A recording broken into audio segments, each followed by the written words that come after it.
प्यारे बच्चों, welcome to my channel Verma study 2020 बुकलाना। मैं यूपी बोर्ड के क्लास 11 के छात्र छात्राओं के लिए इकोनॉमिक सब्जेक्ट को हिंदी माध्यम से मैं फुल कोर्स कराऊंगा। यदि आप फुल कोर्स करना चाहते हैं तो मेरे चैनल को सब्सक्राइब कीजिए और बेल आइकन को प्रेस करना न भूलें, ताकि जो भी वीडियो मैं अपलोड करूं उसका नोटिफिकेशन आपको सबसे पहले मिल सके। प्यारे बच्चों, भारतीय अर्थव्यवस्था के विकास में चैप्टर 6 चल रहा है और आज लास्ट वीडियो है जो अभ्यास के प्रश्नोत्तर चल रहा है। पार्ट 6 है। इसमें 11 से 17 तक कुल टोटल 17 क्वेश्चन है। 11 से 17 तक जो क्वेश्चन दिए गए हैं उनके आंसर को हम लोग पढ़ेंगे। 11वां प्रश्न है, क्या सरकार द्वारा कृषि विपणन सुधार के लिए अपनाए गए विभिन्न उपाय पर्याप्त है? व्याख्या कीजिए। कृषि विपणन के लिए हमने वीडियो बनाया था अलग से, जैसे कृषि या ग्रामीण साख का बनाया था। तो आप कृषि विपणन के वीडियो को देखें ताकि विपणन शब्द से आप डरें नहीं, आपको सभी चीज़ क्लियर हो जाए। अब ये कह रहा है कि क्या सरकार द्वारा जो प्रयास किया गया है कृषि विपणन के लिए वो पर्याप्त है? तो बिल्कुल पर्याप्त नहीं है। नहीं, मुझे नहीं लगता कि सरकार द्वारा कृषि विपणन के लिए अपनाए गए विभिन्न पर्याप्त है। क्या दिक्कत है? सबसे दिक्कत तो यह है कि भारतीय कृषि बाजार जो है अकुशल है। मंडियों पर निजी व्यापारियों का वर्चस्व बना हुआ है। आधारिक संरचनाएं, बुनियादी संरचनाएं जैसे सड़कें, पानी, बिजली, यातायात के साधन, ये सब जो है अपर्याप्त है। न्यूनतम समर्थन कीमत नीति जो कीमत मूल्य आयोग जो निर्धारित करता है, गेहूं और चावल की दृष्टि में कम है। जितनी लागत आती है उसके हिसाब से न्यूनतम समर्थन कीमत नहीं मिलता है किसानों को। तो इसका मतलब ये हुआ कि सरकार द्वारा जो कृषि विपणन सुधार किया गया है वो पर्याप्त नहीं है। प्रश्न 12वां है, ग्रामीण विविधीकरण में गैर कृषि रोजगार का महत्व समझाइए।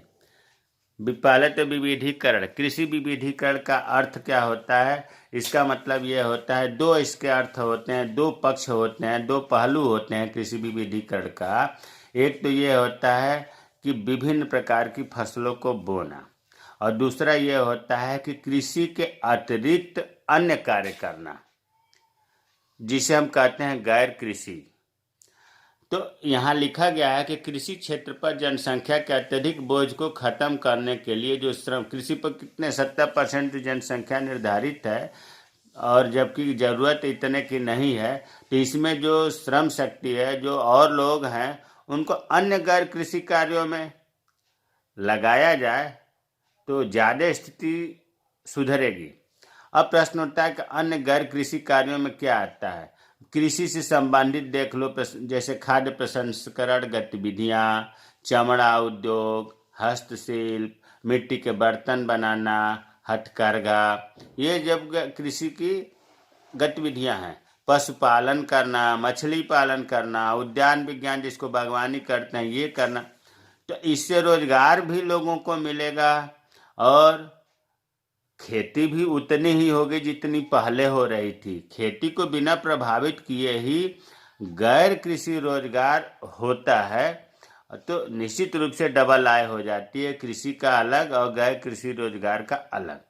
तो अब प्रश्न में पूछा गया है कि गैर कृषि रोजगार का महत्व बताइए। तो पहला महत्व तो यही है कि इसके द्वारा सिर्फ खेती के आधार पर आजीविका कमाने का जोखिम कम हो जाता है।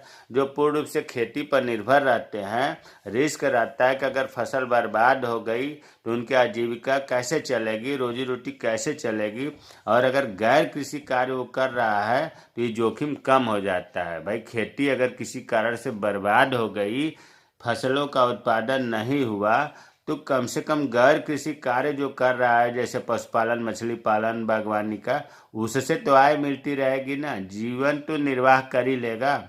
दूसरा है, निर्धन किसानों की आय में वृद्धि होती है। स्वाभाविक है कि डबल आय हो जाती है, खेती का तो होता ही है, गैर कृषि रोजगार से भी मिलने लगता है।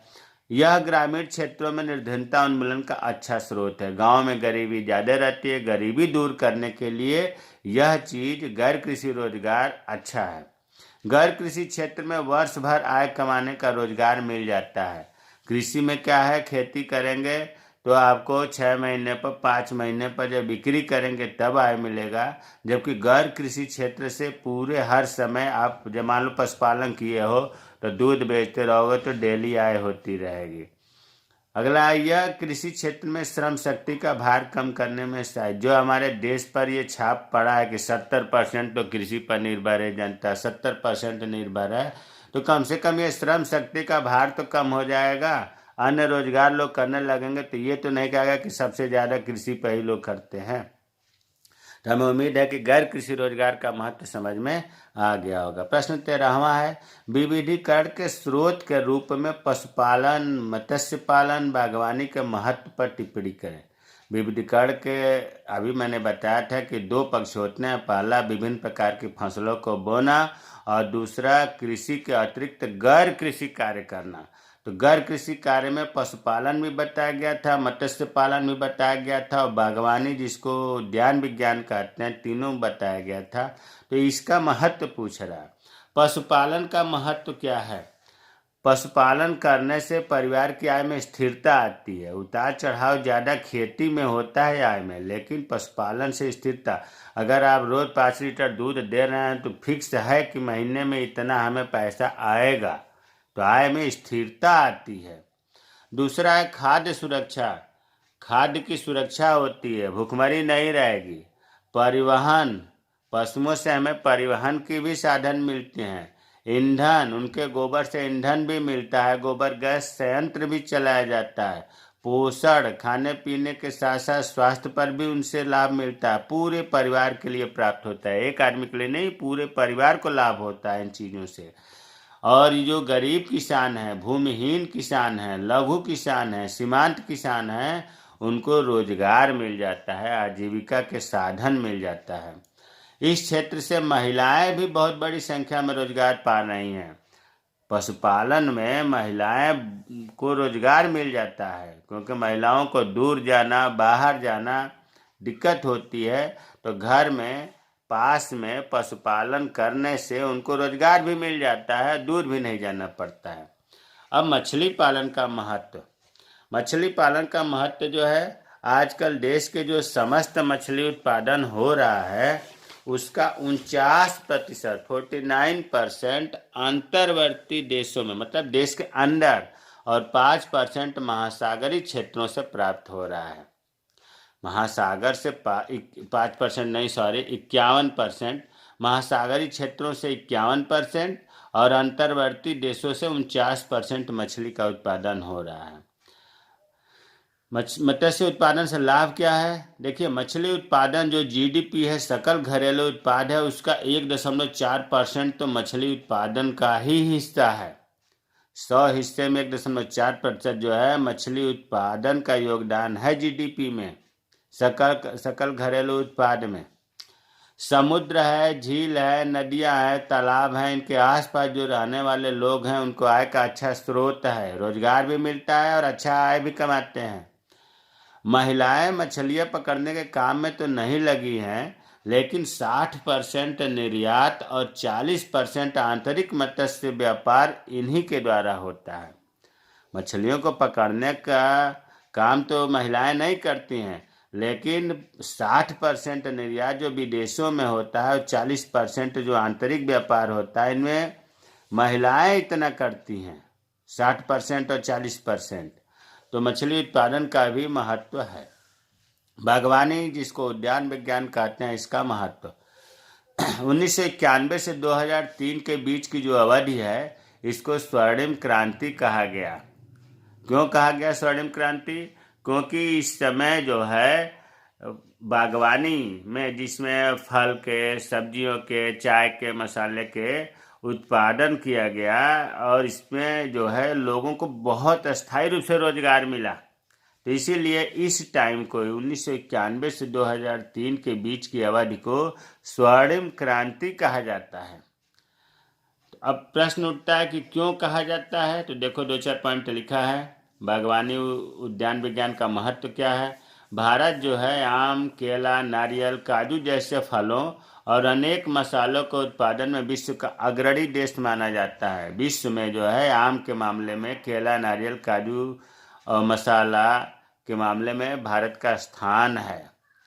फल सब्जियों के उत्पादन में भारत का विश्व में दूसरा स्थान है।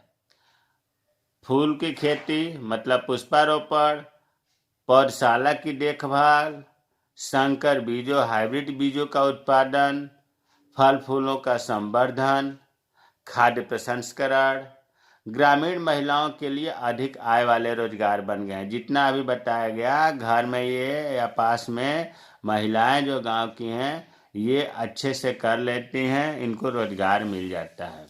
तो उम्मीद है कि बागवानी से, मत्स्य पालन से, पशुपालन से महत्व समझ में आ गया होगा। प्रश्न 14 देखते हैं। सूचना प्रौद्योगिकी धाड़ी विकास तथा खाद्य सुरक्षा की प्राप्ति में बहुत ही महत्वपूर्ण योगदान करती है। टिप्पणी करें। पहले देखो, सूचना प्रौद्योगिकी को अंग्रेजी में कहते हैं इंफॉर्मेशन टेक्नोलॉजी। इंफॉर्मेशन टेक्नोलॉजी इस समय इतना डेवलपमेंट है, जैसे आप देख लो घर घर में मोबाइल है। शायद ही कोई ऐसा घर होगा जिसके घर में मोबाइल नहीं होगा, तो ये सूचना प्रौद्योगिकी की देन है। पहले हर काम जो है कंप्यूटर से नहीं होता था, अब हर काम कंप्यूटर से हो रहा है। सूचना प्रौद्योगिकी की ही देन है। अब ये कह रहा है धाड़ी विकास तथा खाद्य सुरक्षा की प्राप्ति में बहुत ही महत्वपूर्ण है। मतलब सूचना प्रौद्योगिकी जो है, पहले तो धाड़ी विकास क्या होता है, खाद्य सुरक्षा तो समझ में आ रहा है कि खाने वाले जो चीज़ है उसकी सुरक्षा के लिए सूचना प्रौद्योगिकी लाभदायक है। धाड़ी विकास क्या है? देखिए, धाड़ी विकास का मतलब ये होता है कि जो वर्तमान पीढ़ी है, हम लोग वर्तमान पीढ़ी में हैं, इसमें जो विकास का कार्य हो रहा है इस तरह से किया जाना चाहिए कि जो आने वाली पीढ़ी है, भावी पीढ़ी है, उसके लिए नुकसान न पहुंचे।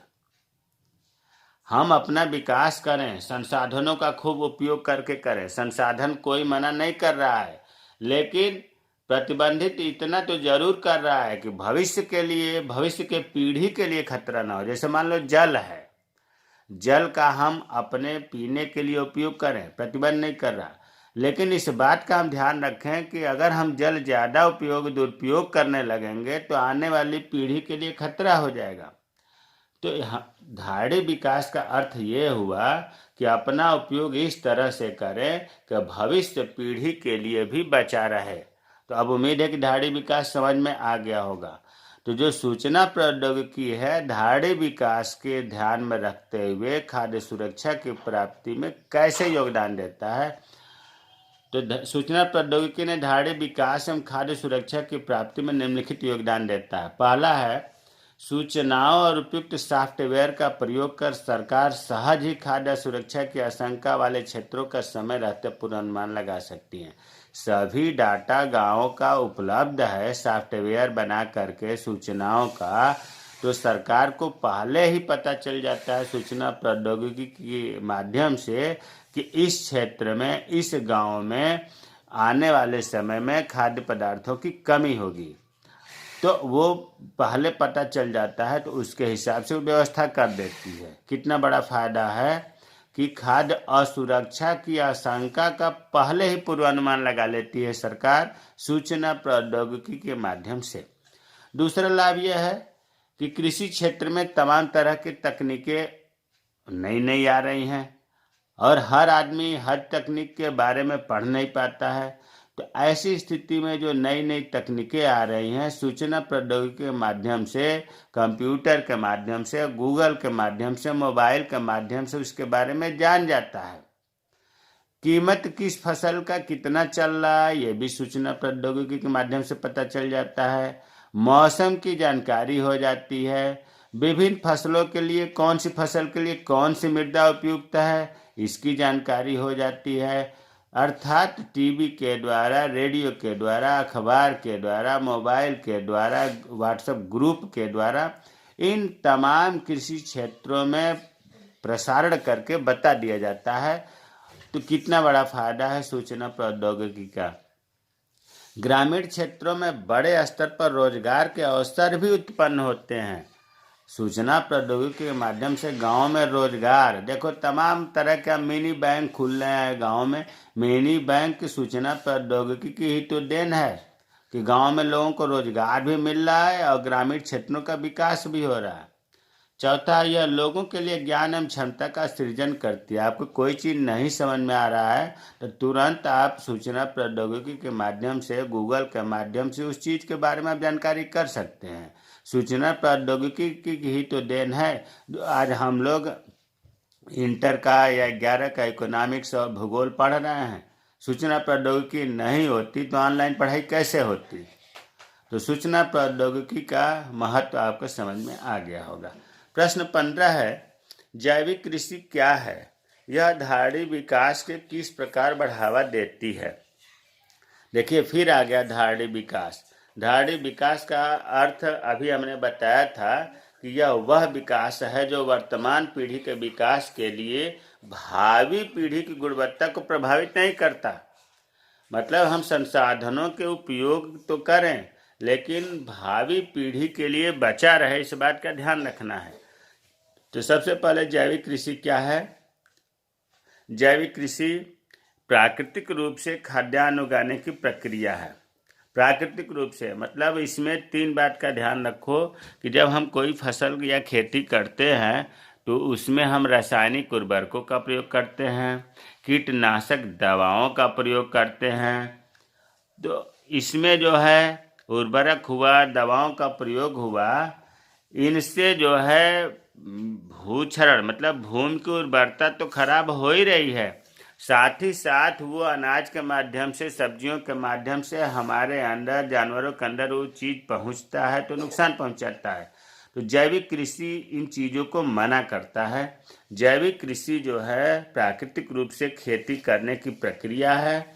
यह विधि जो है रासायनिक उर्वरक, देखिए आ गया ना, रासायनिक उर्वरक और विष जन्य कीटनाशकों, सभी कीटनाशक विष जन्य होते हैं, जहरीले होते हैं, इनके प्रयोग की अवहेलना करते हैं। अवहेलना का मतलब मना करती है। जैविक कृषि का अर्थ हुआ कि जैविक कृषि प्राकृतिक रूप से अनाज उगाने की प्रक्रिया है और यह विधि मतलब जैविक विधि रासायनिक उर्वरक और विष जन्य कीटनाशकों के प्रयोग को मना करती है। अब इसी प्रश्न में जुड़ा है कि धाड़ी विकास को किस प्रकार बढ़ावा देती है। तो देखिए जैविक कृषि जो है रासायनिक उर्वरक को मना करती है प्रयोग करने से, हानिकारक कीटनाशक दवाओं को प्रयोग करने से मना करती है। तो इससे होता क्या है कि भूमि क्षरण का मतलब मृदा उर्वरता में कमी नहीं होती है। जैविक कृषि से मिट्टी की उर्वरता बनी रहती है। यह महंगे बीजों को भी प्रयोग, आजकल क्या हो रहा है, खूब महंगे बीज लोग ला रहे हैं, उत्पादन जा रहा है, महंगे बीजों को बचाता है, रासायनिक उर्वरकों को खरीदने से बचाता है, कीटनाशक दवाओं के प्रयोग से बचाता है। इनके जगह पर जैविक आगतों का, जैविक साधनों का, स्थानीय आगतों का प्रयोग किया जाता है। तो जैविक कृषि से क्या लाभ होता है? भूक्षरण नहीं होगा। भूक्षरण का मतलब भूमि उर्वरता से है, कमी नहीं होगी, पर्यावरण को नुकसान नहीं होगा, पशुओं का हानि नहीं होगा, पानी संदूषित नहीं होगा, ढेर सारी चीज़ें जो है जैविक कृषि से लाभ होता है। हमने ब्रैकेट में यहाँ धाड़ी विकास का अर्थ लिख दिया ताकि धाड़ी विकास के बारे में कन्फ्यूजन न रहे। प्रश्न 16 है, जैविक कृषि के लाभ और सीमाएं स्पष्ट करें। देखिए जैविक कृषि के लाभ या जैविक कृषि के हानियाँ, दोष, कमी, सीमाएं, ये जो है वीडियो 26 में हम बहुत बढ़िया से बताए हैं। जैविक कृषि के लाभ की बात अभी देखो हम लोगों ने ऊपर पढ़ा भी है कि जैविक कृषि से भूक्षरण नहीं होता, पर्यावरण को कोई नुकसान नहीं होता, पशुधन को हानि नहीं होता, पानी प्रदूषित नहीं होती है। इसके अलावा जब आप उसमें पढ़ेंगे तो ये देखेंगे कि जैविक कृषि से जो है जो अनाज मिलता है, खाद्यान्न मिलता है, वो स्वादिष्ट होते हैं। जैविक कृषि से पौधों के अंदर प्रतिरोधक क्षमता बढ़ जाती है और उसे जो खाता है जैविक कृषि के द्वारा उत्पादित किए हुए अनाज, उस व्यक्ति की भी प्रतिरोधक क्षमता बढ़ जाती है।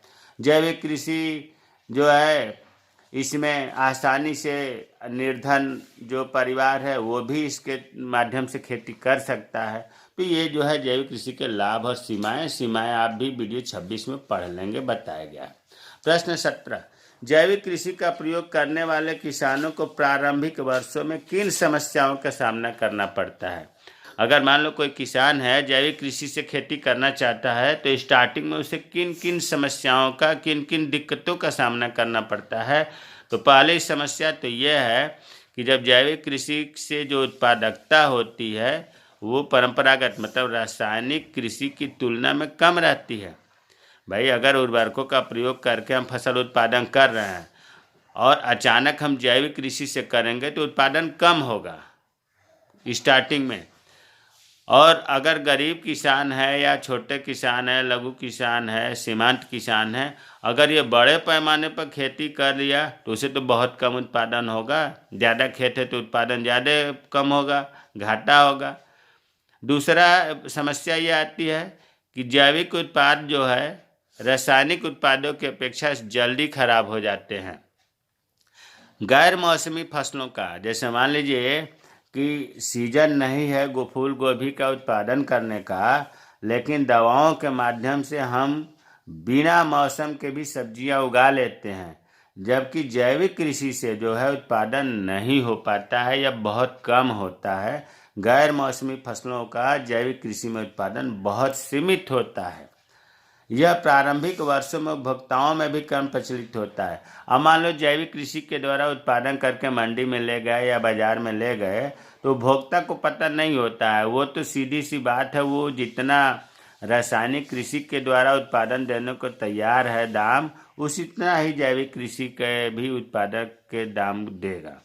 तो उपभोक्ताओं को पता नहीं रहता है स्टार्टिंग में, बाद में वो जान जाते हैं कि नहीं ये जैविक कृषि करता है व्यक्ति, तो फिर बाद में वो इनका खरीदने लगते हैं।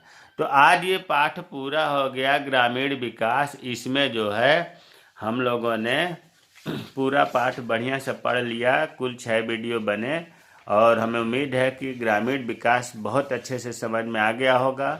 अगर कोई दिक्कत हो, समस्या हो तो आप कमेंट बॉक्स में कमेंट करें, मैं रिप्लाई करूँगा। जय हिंद, जय भारत।